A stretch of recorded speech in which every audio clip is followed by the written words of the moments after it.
Udah Mas? Oh ya, silakan silakan. Ya. Oke, terima kasih Mas Mega sudah hadir pada pagi ini untuk mendengarkan ya sidang saya dari presentasi saya. Agak dideketin Masuk nggak kedengeran saya?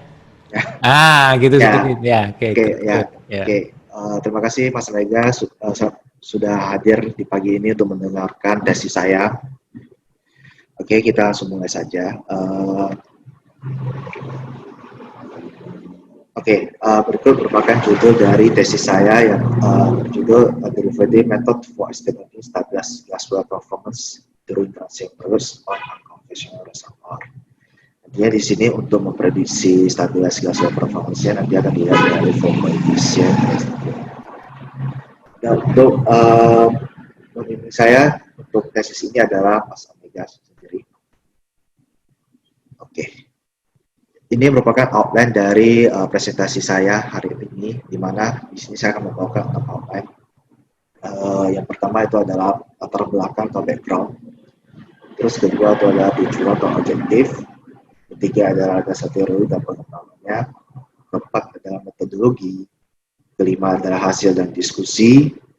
Keenam adalah konklusi atau kesimpulan. Lalu pada bagian pertama itu adalah latar belakang.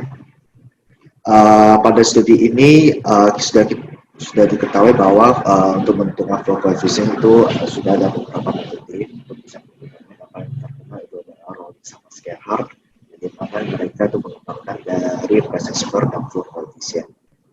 Lalu ketika kita hubungkan dengan conventional reservoir, tentu saja untuk mendapatkan nilai yang stabilized IPR curve itu akan lebih lama dikarenakan untuk unconventional reservoir itu memiliki probabilitas dan porosity yang lebih kecil banyak. Dan contoh-contoh untuk unconventional sendiri yang sudah kita ketahui itu ada pertama ada tight gas sense, ada gas and oil shale, CBM, heavy oil, dan gas hidrat. Lalu pada studi ini saya hanya menggunakan salah satu contoh saja pada unconventional reservoir yaitu tight gas reservoir, di mana menurut German Society for Petroleum and Consumer itu bahwa tight gas reservoir itu memiliki porositas maksimum adalah 10% dan memiliki probabilitas rata-rata itu di bawah 0,6 bildarsi. Lalu tujuan dari studi ini pertama saya ingin menentukan apakah dari tes derivativitas ini bisa memprediksi dan nilai stabilitas flow coefficient.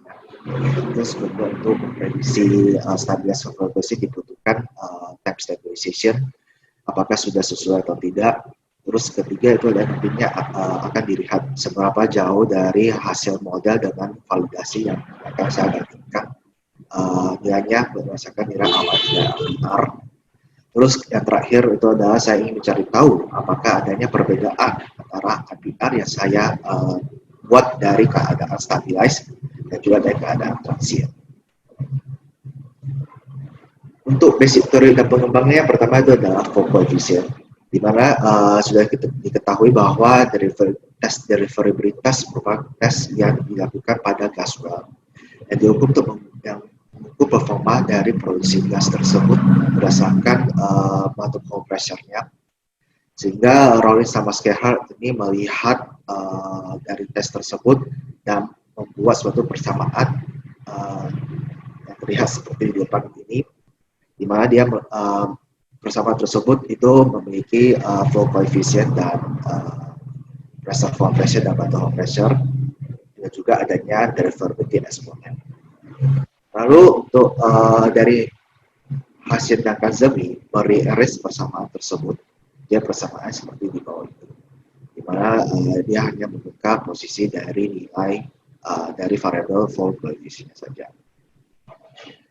Lalu untuk transient flow pada gas itu berlaku sifat compressible flow, di mana compressible flow ini jika adanya gangguan tekanan sedikit pada aliran tersebut bisa berubah densitas dari area tersebut secara sangat signifikan. Lalu persamaan ini juga merupakan persamaan yang sudah kita ketahui dari non-darcy flow. Lalu dari persamaan tersebut bisa ditulis kembali menjadi persamaan yang lebih sederhana dengan menghubungkan dengan variabel A dan B. Terlihat bahwa nilai dari variabel A dan B sendiri merupakan persamaan dari non-darcy flow. seperti di atas. Lalu ketika kita mensubstitusikan persamaan Rawlins dan Skehat yang sudah di-arrange dengan compressible flow tadi, maka kita akan mendapatkan persamaan baru seperti itu. Nah, ketika kita plotkan dengan log T, kita akan mendapatkan suatu straight line equation dengan suatu slope yang dianggap sebagai variabel M dan suatu variabel B. Dan ketika kita memasukkan nilai Q sama dengan 1 dan T sama dengan 1, maka kita akan mendapatkan persamaan yang di bawah ini dengan nilai gradien dan variabel B yang terlihat seperti di bawah ini juga. Lalu persamaan tersebut bisa kita sederhanakan lagi dengan menganggap variabel B itu menjadi suatu konstanta. Sehingga dengan persamaan di depan ini merupakan persamaan akhir dan pengembangan persamaan yang ada. Sehingga persamaan ini nantinya akan kita cari nilai dari flow coefficient stabilize melalui time stabilization. Artinya dari model time stabilization akan saya bandingkan dengan persamaan Joule sebagai validasi. Dan juga untuk derivability eksponen, di sini saya akan menggunakan persamaan dari Johnston-Samali, di mana Johnston-Samali ini persamaan ini dari Rispoli equation. Nantinya persamaan ini juga akan saya bandingkan dengan Rawi's power equation, sehingga jika nilainya sama maka rata-rata dari derivability eksponen bisa dimasukkan ke dalam persamaan sebelumnya. Oke, ini untuk metodologi pada studi ini terlihat ada flowchart di mana pertama-tama saya akan melakukan literatur studi terlebih dahulu untuk mencari dasar-dasar teori yang sudah sesuai dengan studi ini. Lalu saya akan mempersiapkan data tersebut dan menginputkan ke dalam reservoir modeling. Lalu dari reservoir modeling nantinya saya akan menghasilkan test curve, di mana nantinya test curve ini akan saya sensitivitas terhadap beberapa faktor untuk menentukan nilai time stabilization. Lalu untuk setelah kita menentukan nilai time stabilization, nantinya kita akan validasikan dengan persamaan Joule sebelumnya. Lalu kita akan mempersiapkan data isochronal dari test model sebelumnya dengan sensitivitas rate. Lalu akhirnya nanti kita akan mendapatkan nilai stabilization coefficient dan terakhir nanti kita akan menganalisis hasilnya dan melakukan kesimpulan. Lalu pada studi ini saya akan dibantu oleh software CMJMS dalam reservoir modeling dan juga Xavier untuk menentukan nilai time stabilization modelnya. Selanjutnya itu ada mengenai reservoir model evolution-nya. Di sini karena saya menggunakan model time based reservoir, saya akan menggunakan porositas maksimum 10% berdasarkan referensi sebelumnya. Dan juga di sini untuk nilai permeabilitasnya, saya akan menggunakan hasil penelitian dari Dasgard LA, di mana Dasgard LA ini menginjeksikan karbon dioksida ke dalam beberapa karakteristik reservoir. Dan di sini untuk time gas saya akan menggunakan perbandingan permeability dan porosity sama dengan 3, sehingga saya akan mendapatkan nilai permeabilitas sama dengan 0,3 milidarsi. Untuk reservoir property-nya akan saya masukkan sebagai hasil inputan ke dalam CMJMS. Lalu ketika saya menginputkan rate sama dengan 1 MSFD dalam bentuk reservoir geometri seperti yang terlihat di bawah kiri bawah ini, kemudian saya bisa mendapatkan hasil Wallace curve seperti ini. Lalu dari Wallace curve tersebut nanti saya akan sensitivitas terhadap beberapa faktor. Di sini saya akan menggunakan faktor saja, yaitu adanya radius, terus kedua itu ada gas gravity, ketiga adalah number of grid, keempat adalah rate production, kelima adalah porosity, dan keenam adalah relative probability. Dan setiap dari faktor ini nantinya akan saya sensitivitas terhadap data paling besar. Dan hasil dari keenam faktor tersebut terlihat bahwa semuanya mempengaruhi batas curve base model sebelumnya.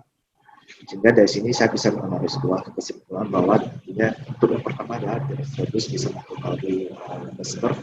Dikarenakan jika semakin luas dari radiusnya, maka pressure drop untuk memproduksi dan ada akan semakin besar juga.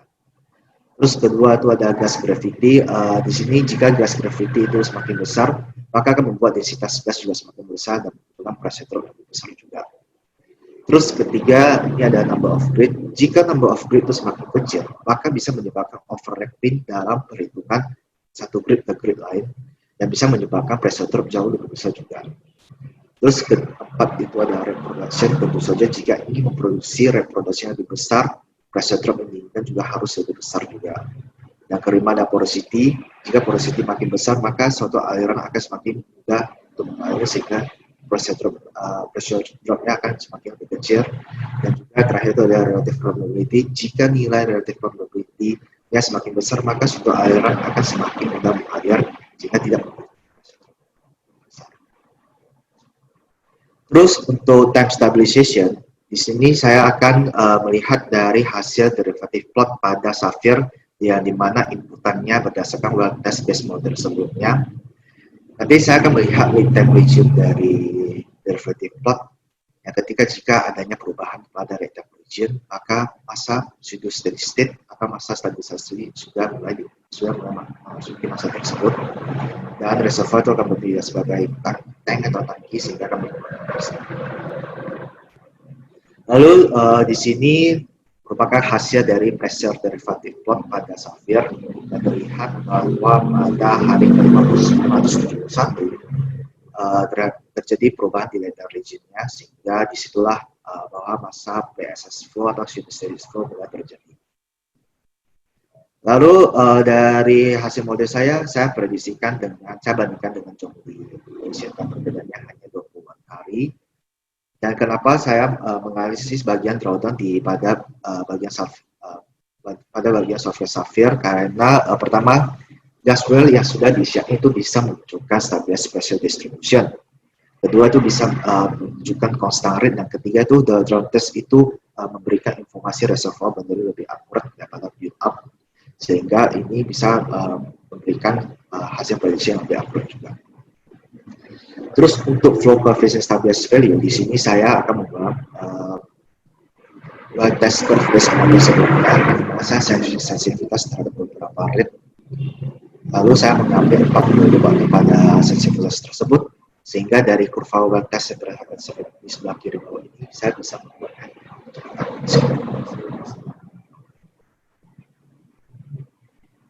Lalu untuk derivability exponent, saya menggunakan Johnston Lee untuk perhitungannya dengan memasuki 4 durasi waktu yang saya ambil, lalu saya bandingkan dengan power equation dari Rawlings dan hasilnya sama.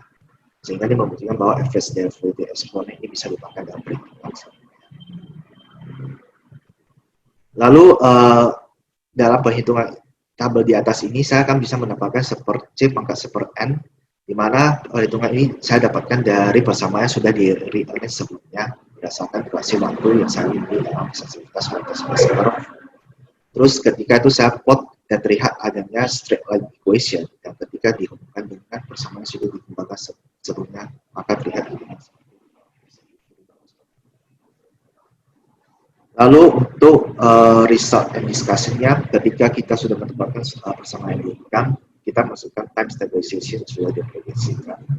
Lalu kita bisa mendapatkan nilai flow coefficient yang sudah stabilize.